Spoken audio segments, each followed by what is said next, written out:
Jemaat yang dikasihi Tuhan, saat ini 17 Agustus tahun 2021, kita bersama bersekutu secara online untuk menaikkan syukur atas rahmat Tuhan bagi kehidupan bangsa Indonesia yang saat ini boleh merayakan kemerdekaan yang ke-76 tahun. Marilah kita bersatu hati masuk dalam hadirat-Nya. Kita bersaat teduh sejenak.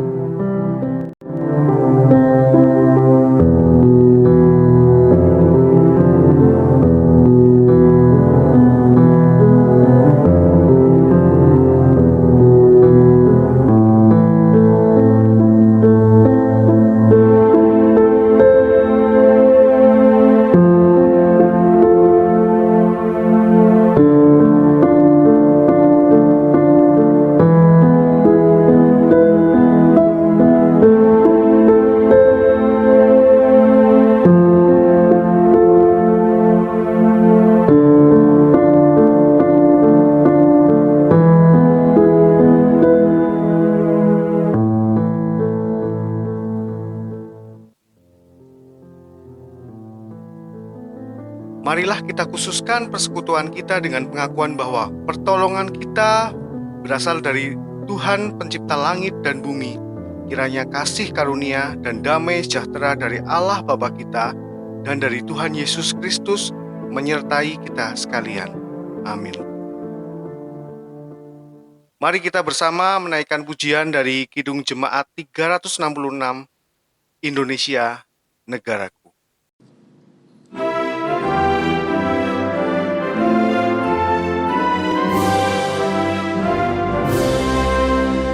Indonesia negaraku, Tuhan yang memberikannya.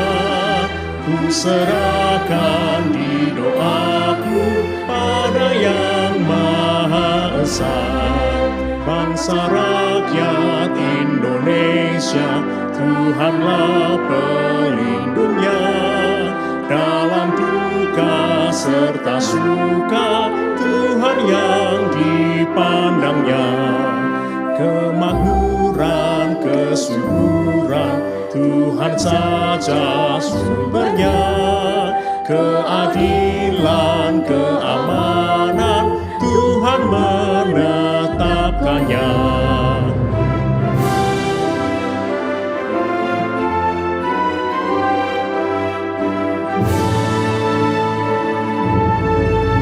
Dirgahayu Indonesia, bangsa serta alamnya, kini dan sepanjang masa, selalu Tuhan sertanya.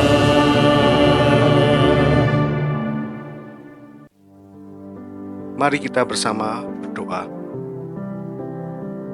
Tuhan Allah Bapa yang bertata dalam kerajaan surga yang mulia, Tuhan yang kami sembah dalam nama Tuhan Yesus Kristus.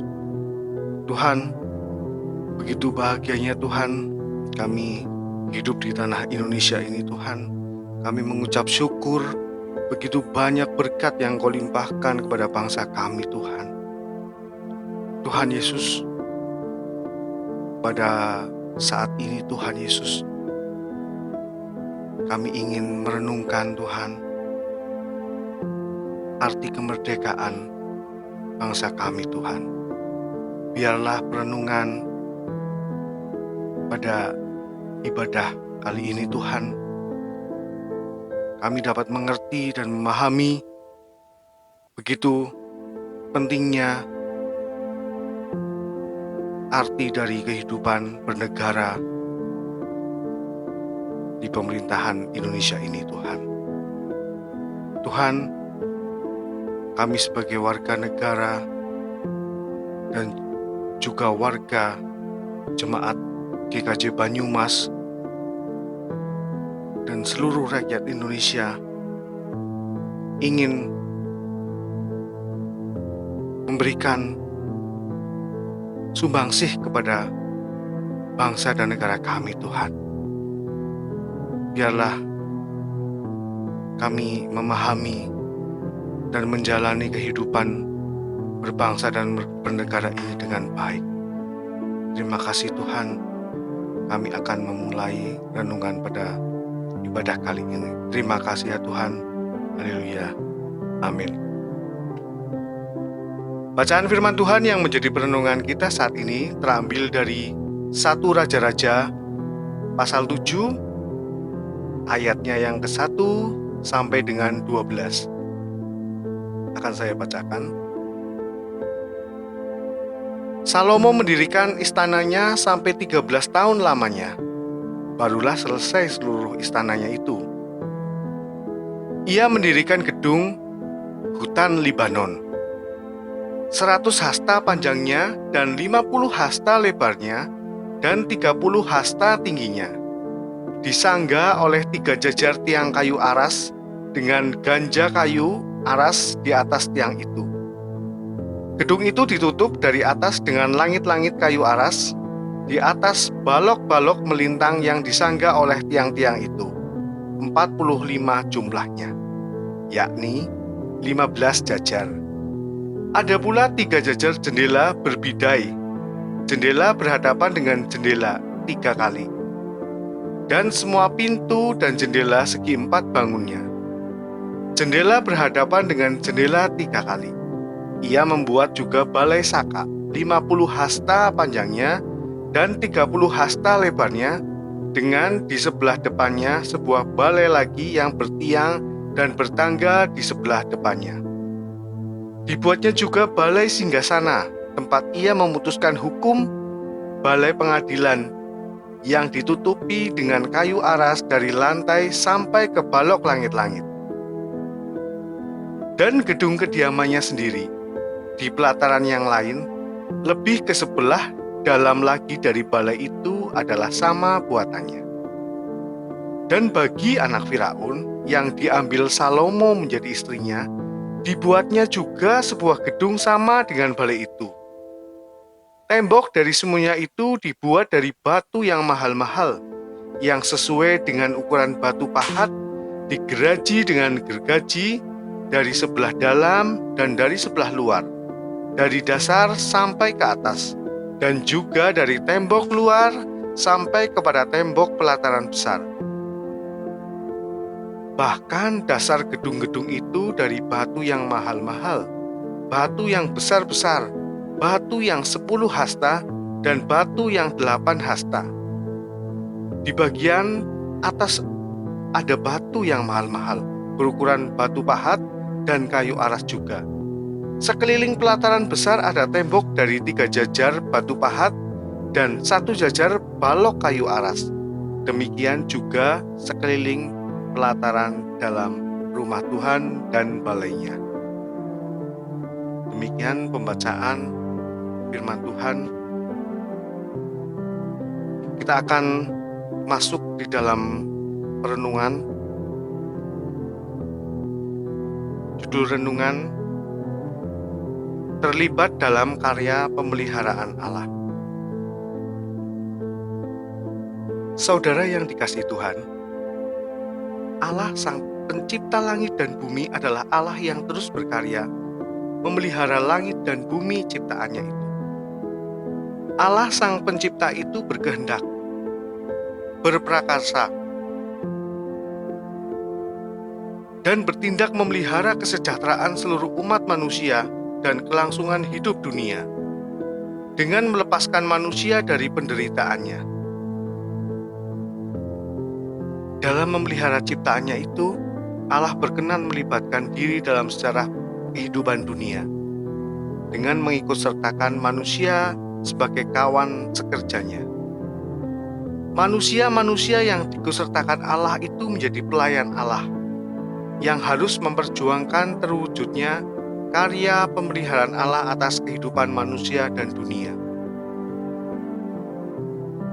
Laporan pembangunan Istana Salomo dalam 1 Raja-Raja pasal ke-7 ayat 1-12 memberi gambaran kepada kita peran manusia. Di sini peran manusia itu ditampilkan dalam diri Raja Salomo, dalam karya pemeliharaan Allah atas umat manusia.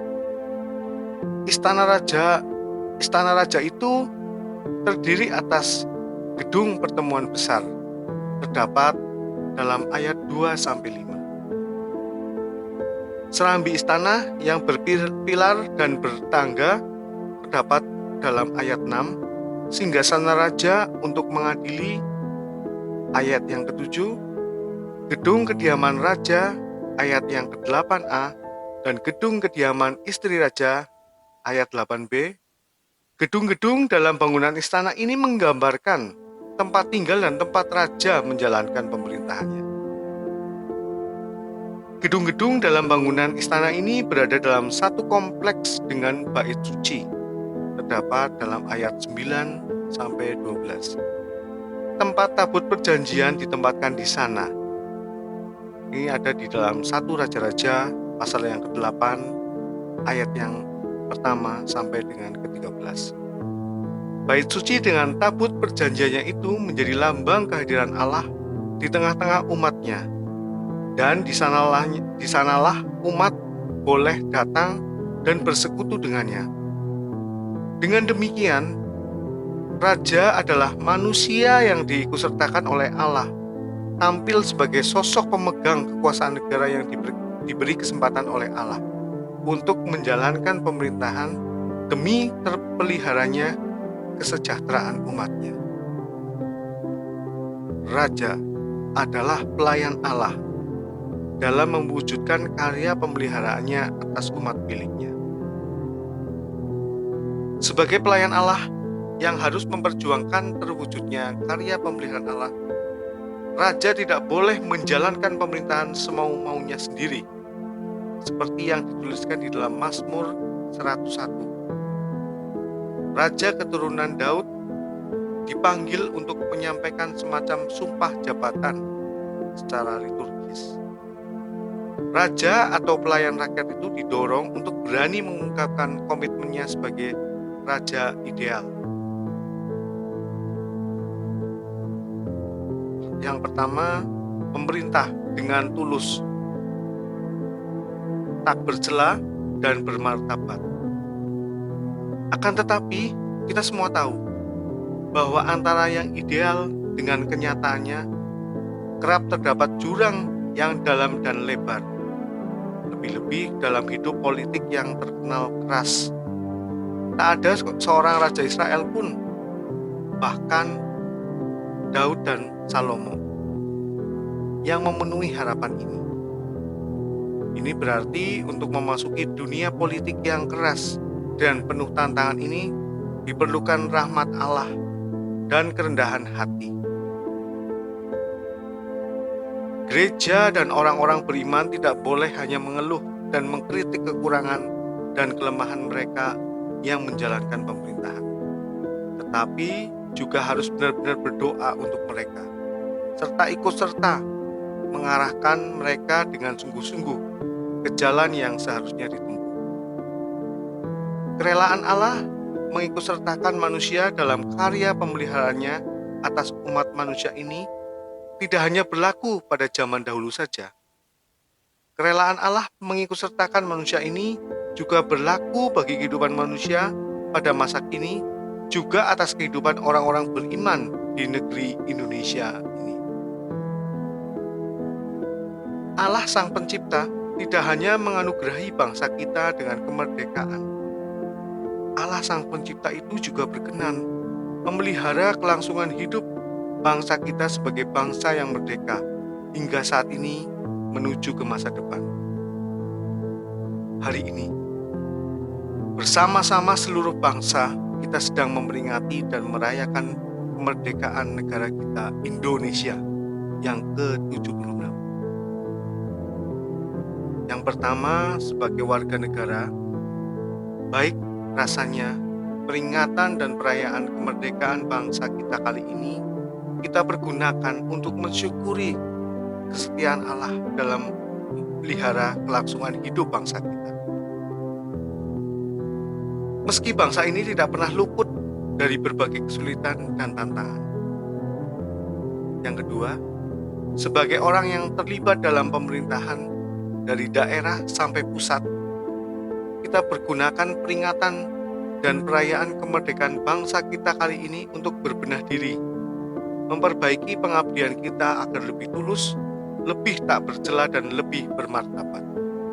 Yang ketiga, sebagai warga negara biasa, kita pergunakan peringatan dan perayaan kemerdekaan bangsa kita kali ini untuk memperbarui komitmen kita mengisi kemerdekaan bangsa dengan lebih terlibat aktif dan konstruktif dalam hidup berbangsa dan bernegara. Karena kita tahu bahwa pengabdian kita pada bangsa ini memerlukan keterlibatan yang aktif dan konstruktif, yang pada hakikatnya adalah pelayanan kepada Allah. Dirgahayu Republik Indonesia. Amin. Mari kita bersaat teduh sejenak.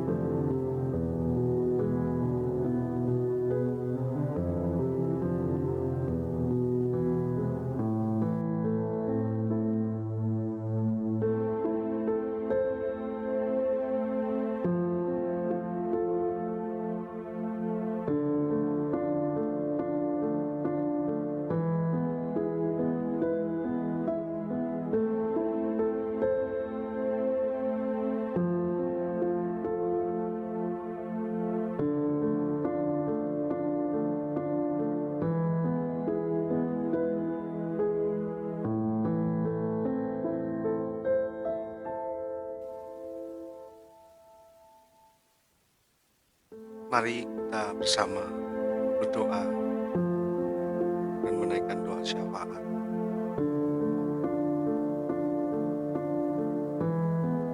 Tuhan Yesus, Bapa yang ada di kerajaan surga, terima kasih atas rahmat dan karunia-Mu yang Kau berikan pada kami, yang masih bisa kami rasakan sampai ini.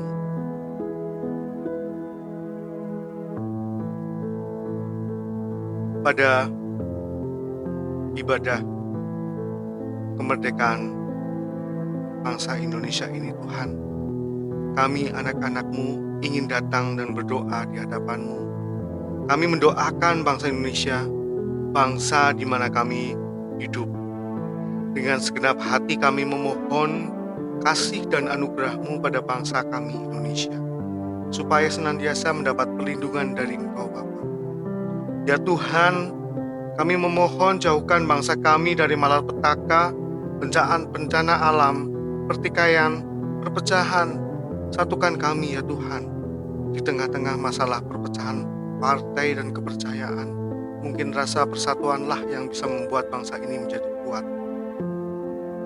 Jauhkan juga dari pertikaian politik yang mulai memanas, Tuhan. Dan juga kami tak lupa untuk berdoa untuk para pemimpin dan pejabat di negara Indonesia ini. Kiranya Tuhan selalu memberikan hikmat, akal sehat, dan juga Tuhan sertai di setiap keputusan yang mereka pilih, ya Tuhan. Untuk menjadikan bangsa Indonesia adalah bangsa yang tenang, aman, dan damai, Tuhan. Tuhan, pada saat ini Tuhan, kami juga masih merasakan adanya efek pandemi corona Tuhan, di mana bangsa Indonesia ini Tuhan dalam keadaan yang mencekam Tuhan. Tapi kami yakin Tuhan, Engkau akan singkirkan, Engkau akan pulihkan negeri ini dari wabah pandemi COVID-19 yang melanda negeri ini Tuhan. Kami yakin dan percaya Tuhan. Tuhan, kiranya gereja kami, di mana kami bertumbuh di dalam hal kerohanian, Gereja Kristen Banyumas, kiranya Engkau kembangkan kiranya sayap pelayanan dalam GKJ Banyumas ini dapat terus menerus untuk berkembang di lingkungan dan juga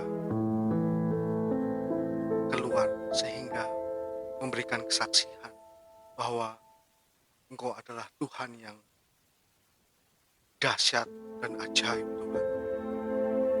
Tuhan Yesus, berilah pemuda-pemuda GKJ Banyumas ini Tuhan sebagai tulang punggung dari bangsa dan negara dan juga gereja ini dapat mengisi kemerdekaan dengan hal-hal yang positif, hal-hal yang kreatif, sehingga dapat membangun GKJ Banyumas ini dan negeri Indonesia ini. Tuhan Yesus, demikianlah doa yang sudah kami panjatkan. Kiranya Tuhan senantiasa mendengar doa kami ini Tuhan. Terima kasih Tuhan Yesus. Hanya di dalam nama Tuhan Yesus kami sudah berdoa. Amin. Mari kita mengakhiri persekutuan ini dengan menaikkan pujian dari pelengkap Kidung Jemaat 185, Tuhan mengutus kita.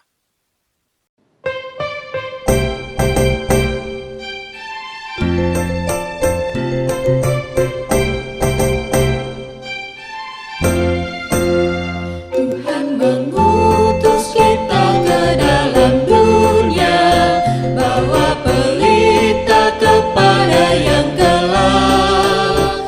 Meski dihina serta dilanda duka, harus melayani dengan sepenuh. Dengan senang, marilah kita melayani umatnya. Dengan senang, berarti kita memuliakan namanya. Tuhan mengutus kita ke dalam dunia, bagi yang sakit dan tubuhnya lemah. Meski dihina serta dilanda duka, harus melayani dengan sepenuh. Dengan senang, marilah kita melayani umatnya. Dengan senang, berarti kita memuliakan namanya.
Marilah kita terima berkat Tuhan. Kasih karunia dan damai sejahtera dari Allah Bapa kita dan dari Tuhan Yesus Kristus, serta persekutuan dengan Roh Kudus, menyertai kehidupan kita dari sekarang sampai selama-lamanya. Amin.